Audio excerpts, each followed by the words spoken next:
നമസ്കാരം, ഞാൻ നിങ്ങളുടെ സ്വന്തം ശരവൺ മഹേശ്വർ.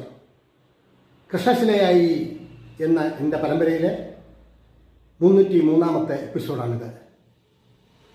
ലോകപ്രശസ്ത സംഗീതജ്ഞൻ ശ്രീ സഞ്ജയ് സുബ്രഹ്മണ്യത്തെക്കുറിച്ചിട്ടാണ് ഞാൻ നിങ്ങളോട് പറയുന്നത്.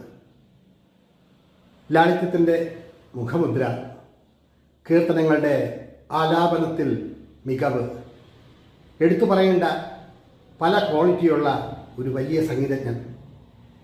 2007 സ്വാതിരുന്നാൾ സംഗീതോത്സവത്തോടനുബന്ധം നടന്ന ഫംഗ്ഷനിൽ വെച്ചിട്ടാണ് ഞാൻ അദ്ദേഹത്തെ കാണുന്നതും സംസാരിക്കുന്നതും. എനിക്കിഷ്ടപ്പെട്ട ഒരുപാട് കീർത്തനങ്ങൾ ഒന്നാണ് ഭോഗീന്ദ്രശായിനം ഗുരുകുശലദായിനം പുരുഷം ശാശ്വതം കലയേ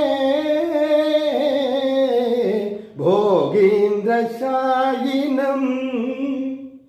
കുന്തലവരാളി രാഗത്തിലുള്ള ആ കീർത്തനം അദ്ദേഹം പാടിയപ്പോൾ ഉണ്ടായ ആ അനുഭൂതി, ആ വശ്യത, മനസ്സിൻ്റെ ആ സന്തോഷം, മനസ്സിൽ തട്ടിയ രീതികൾ എല്ലാം കുറഞ്ഞ സമയത്തിനുള്ളിൽ കച്ചേരി കഴിഞ്ഞിട്ട് ഞാൻ അദ്ദേഹത്തോടൊപ്പം ഉള്ളവരുമായി സംസാരിക്കുകയുണ്ടായി. 2007 നോക്കണം, കാലം ഒത്തിരി കഴിഞ്ഞിരിക്കുന്നു. എങ്കിലും ഇന്നും ശ്രീ സഞ്ജയ് സുബ്രഹ്മണ്യത്തിൻ്റെ ഒരുപാട് കീർത്തനങ്ങൾ കേൾക്കാറുണ്ട്. അസുലഭമായ ഒരു സംഗീത കുലപതി എന്ന് വേണം അദ്ദേഹത്തെ വിശേഷിപ്പിക്കാൻ. സിംപ്ലിസിറ്റി എന്ന് നമ്മൾ പറയുമല്ലോ, അതേപോലെ അത്രയും ലളിതവും ഹൃദ്യവും ആയ പെരുമാറ്റം. അദ്ദേഹത്തെക്കുറിച്ചിട്ടാണ്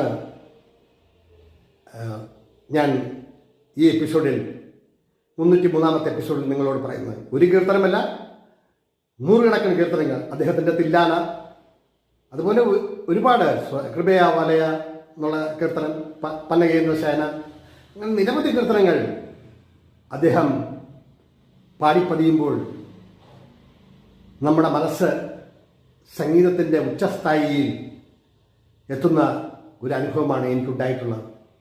എത്രയോ പേരുടെ അതിൽ സവിശേഷമായ ഒരു ശബ്ദ ചാതുര്യമുള്ള ഒരു വലിയ ഗായകൻ.